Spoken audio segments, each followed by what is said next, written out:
Thank you very much for inviting me. I'm delighted to be here this evening. The topic I was asked to address is, does media coverage of Israel affect attitudes to British Jews? To answer this question, I'm going to start with 3 illustrations of BBC coverage of Israel in relation to the Israel-Palestinian conflict, each one representing a particular genre of information dissemination. I've chosen 1 radio programme, 1 television programme and 1 BBC headline from its online news service. I've chosen these in an attempt to explain the process by which BBC coverage of Israel in the UK adversely affects, or is likely to adversely affect, people's attitudes to British Jews. The first illustration is a report by Jeremy Bowen for BBC Radio 4's Today programme, which was broadcast on Friday, November the 16th, 2012. It was entitled Report from Gaza. The context for this report was the recently renewed hostilities between Israel and Hamas. In the report, Bowen said, quote, "I have been talking to residents of Gaza City who tell me that they have been digging up the rubble of homes destroyed by the IDF with their bare hands and, in some instances, have uncovered the bodies of dead children," unquote. Bowen did not offer any corroboration of either his story or of the alleged claims of the Gazan residents.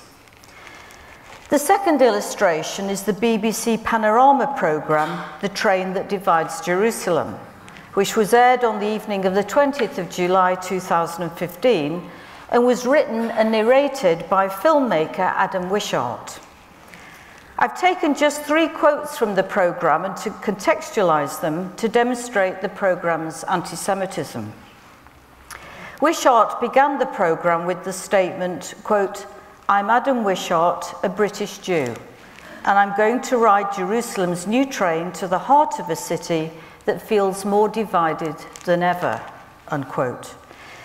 Shortly afterwards, and immediately after the Mayor of Jerusalem gave an assurance that the light railway was, quote, "open to all," there was a shot of passengers disembarking and there was no Arab to be seen among them. All appeared to be white, European-looking Jews. Then, towards the end of the programme, Wishart declared, quote, "I'm left wondering, what is the purpose of the train? Does its destination hold a clue?" Pointing to its destination as an Israeli settlement, Wishart concluded, the train makes permanent the expansion of Israel. The third illustration is the online BBC News headline on October the 3rd, 2015, reporting on the terror attack that took place near Lions Gate in Jerusalem that day, when 2 Israeli Jews were stabbed to death by a Palestinian terrorist. The headline was, quote, "Palestinian shot dead after Jerusalem attack kills 2." And by the way, this headline was only changed after numerous protests on social media and several complaints, and it took 3 changes before it read, quote, "Jerusalem, Palestinian kills 2 Israelis in Old City," which was also problematic. But let's keep our discussion to the original headline, which would have remained but for the numerous protests and complaints. What is wrong with each of these illustrations of BBC coverage of the Israel-Palestinian conflict? Well, each one replicates at least one anti-Semitic trope. And this is what the new or contemporary anti-Semitism is the replication of anti-Semitic tropes, memes and themes in discourses about Israel. What tropes do we see in each of these illustrations? As you know, a trope may be defined as a commonly occurring false association between Jews and some alleged fact which incites anti-Semitism. Excuse me. In the Jeremy Bowen report, there's a subtle but distinct replication of the blood libel. The idea that Jews thirst for the blood of innocent children, formerly Christian and now Muslim. Whenever Israel is forced to take counter-terrorism measures in Gaza, how often do we hear the emphasis on injured and dead children among the Gazan casualties? The idea that Jews are ethnically charged to hurt, maim, and kill innocent children is prevalent in the collective cultural reservoir, particularly in Europe, where there is a long history of anti-Semitism. The Panorama programme about the Jerusalem Light Railway replicates the Israel is an apartheid state trope, because there is a huge emphasis on Israel's deliberate division between Arabs and Jews. Yes, folks, even by means of a light railway. It also replicates, perhaps more subtly, the trope that Israel is engaged in the ethnic cleansing of Palestinians.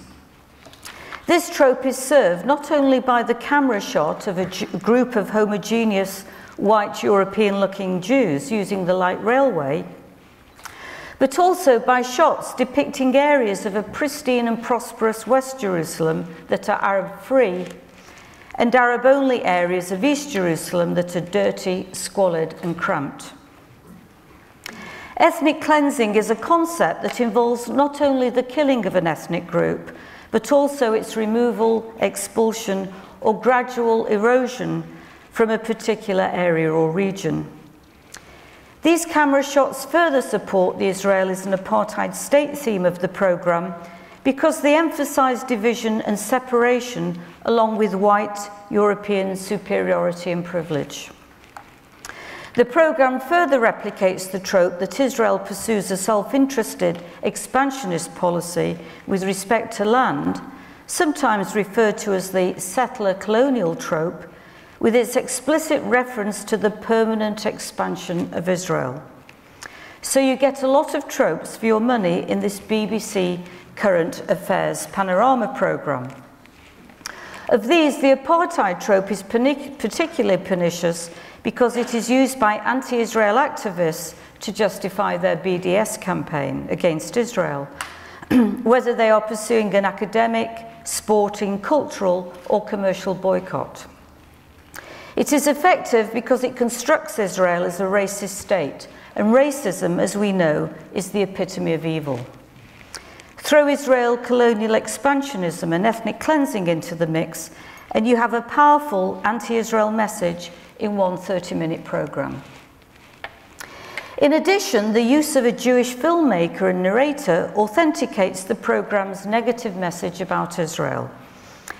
Anti-Semitic and anti-Zionist Jews, as you may have noticed, are used a lot by those who demonise and delegitimise Israel to confirm the truth and reliability of their anti-Israel claims and to shield them from allegations of anti-Semitism.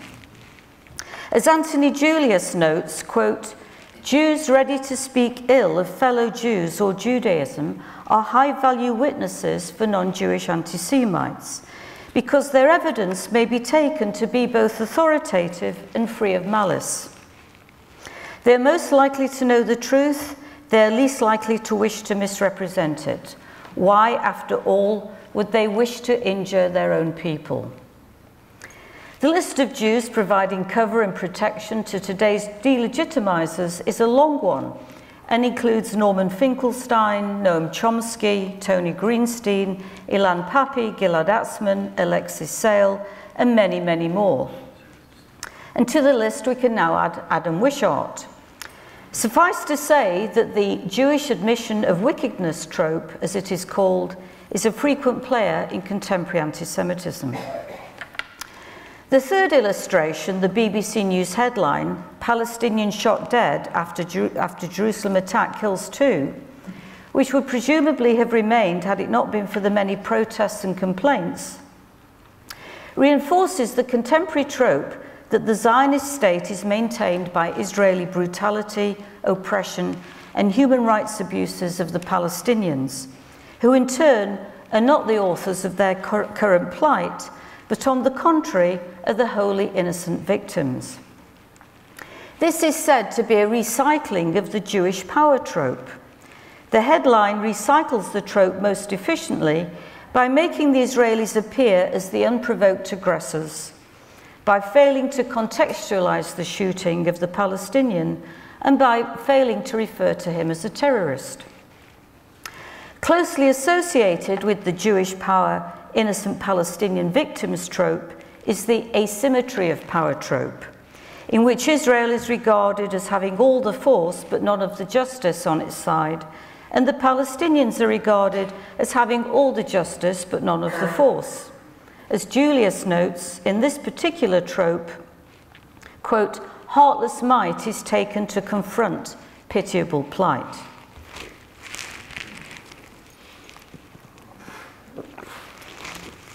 The question I've been asked to address this evening is, does media coverage of Israel affect attitudes to British Jews? I take the question to mean, does coverage of the Israel-Palestinian conflict by the BBC adversely impact on people's attitudes to British Jews? Intuitively, the answer must be yes.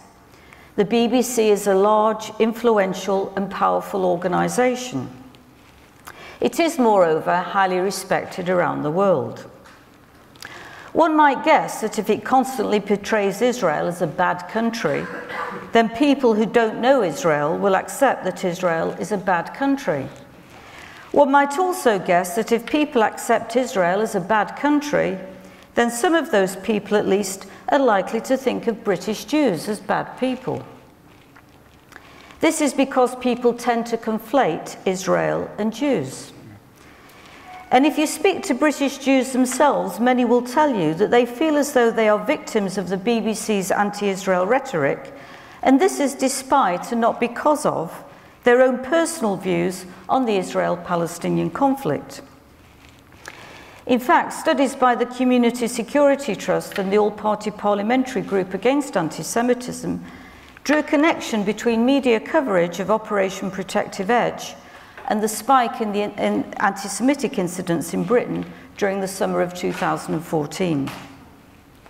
But how exactly does the process happen? How do we go from media coverage to attacks on Jews? In the foregoing three illustrations, I've noted the replication of anti-Semitic tropes. But most consumers of the BBC, in fact the overwhelming majority, would not recognize these illustrations as anti-Semitic. Most people equate anti-Semitism with state-sponsored genocide, with the Holocaust, and are not aware that anti-Semitism can be found lurking in discursive and institutional forms, much less are they able to recognize it. In fact, much of the BBC's anti-Semitism is not straightforwardly observable, at least not to non-Jews who tend to be less sensitive to the presence of anti-Semitic tropes, and may even be ignorant of all or some of them. I was speaking the other day to the Equality and Diversity Officer at my university, and she had never even heard of the blood libel or the conspiracy libel. This is typical. There is huge ignorance of anti-Semitism's pre-Holocaust history in this country, and presumably this ignorance stretches to the BBC as well, because it's an institution which has repeatedly demonstrated resistance to the idea that its coverage of the Israel-Palestinian conflict is anti-Semitic. The BBC is not alone in this. There are many other institutions, individuals and academics who are sceptical about claims of contemporary anti-Semitism. That is, about claims that anti-Semitism manifests itself in both the quality and quantity of hostility to Israel. They believe that these claims are a Jewish nationalist overreaction to mainly justified criticism of Israel, or worse, that they are a bad faith allegation made in order to prevent Israel from being criticized. In fact, most anti-Semitism today is unconscious and unintentional. Just as with other racisms, overt hatred of Jews is widely considered to violate the norms of respectable conduct and public discourse. The Macpherson report of 1999, which followed the public inquiry into the Metropolitan Police's mishandling of the investigation of the murder of Stephen Lawrence, used the concept of institutional racism. This focused on those norms and practices of an institution which lead to racist outcomes, and specifically removed the need to accuse any individual or group of individuals of being racist. So in the case of the BBC, there's no need to show intent or self-consciousness or moral failing on the part of those who work for the organisation. We just need to show that the BBC's norms and practices produce anti-Semitic outcomes. Because the BBC's coverage of Israel recycles anti-Semitic tropes, and because the BBC devotes disproportionate attention to covering the Israeli-Palestinian conflict as if it were of fundamental importance to the future of the world, a common feature of anti-Semitism through the ages is that it constructs Jews as centrally important to the world. Then we may say that the BBC is institutionally anti-Semitic. When the BBC constructs Israel as a racist apartheid state, as engaged in the ethnic cleansing of Palestinians, as engaged in the wanton killing of innocent Palestinian children, it makes people angry at Israel. It is clear that people in Britain are already angry with Israel, and hostile media coverage just fuels their anger. Given the long history of anti-Semitism in Europe, including in Britain, it would be surprising if this anger did not manifest itself in negative feelings towards Jews. After all, Israel is the Jewish state, the Jewish collective, the Jew among nations. Indeed, the BBC's very recycling of anti-Semitic tropes, memes and themes adds to what David Hirsch has referred to as the collective cultural reservoir of diverse anti-Semitisms. And it is this process which generates anti-Semitic ways of thinking among the population. Both Manfred Gerstenfeld and Anthony Julius cite statistics which show a strong correlation between anti-Israel sentiment and anti-Semitic ways of thinking. Further, a Yale University study in 2006 on 5,000 European respondents showed a high statistical correlation between anti-Israel sentiment and anti-Semitism. So what impact can this have on British Jews? Well, we know from statistics produced by the Community Security Trust that during Operation Cast Lead and Operation Protective Edge, knowledge and understanding of which among the population was largely, if not exclusively, the result of media coverage, there was a sharp rise in anti-Semitic incidents in the UK. We know from the 2009 report of the European Institute for the Study of Contemporary Anti-Semitism, entitled Understanding the Nazi Card, Intervening Against Anti-Semitic Discourse, that the portrayal of Israelis as Nazis, another very common contemporary anti-Semitic trope, is a major component in incitement and racial aggravation against British Jews. We know from research done by the late Professor Norman Jerris that people excuse anti-Semitism on the grounds that it is justified by Israel's behaviour. And as we've already noted, we know from studies produced by the CST and the All-Party Parliamentary Group Against Anti-Semitism that there was a correlation between media coverage of Operation Protective Edge and anti-Semitic incidents in the UK last summer. To conclude, it is clear from just these three illustrations that the BBC plays a significant role in the creation and/or maintenance of negative attitudes towards British Jews. In 2002, a neutral Bonn-based media research group called Media Tenor conducted an independent study of the BBC's Israel coverage, and the result was 85% negative, 15% neutral, and 0% positive. Evidence suggests that this bias continues today. In an age of resurgent anti-Semitism in Europe and elsewhere, this amounts to irresponsible journalism. It is further wholly inconsistent with the BBC's public broadcasting remit and editorial guidelines, which are legally binding on the BBC and which are meant to enforce impartiality.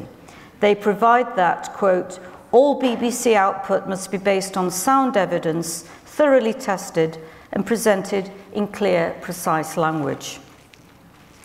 It's time for the BBC to stop showing disdain for Jewish concerns about the quality and quantity of its anti-Israel coverage and to listen and to engage with them instead. Thank you very much.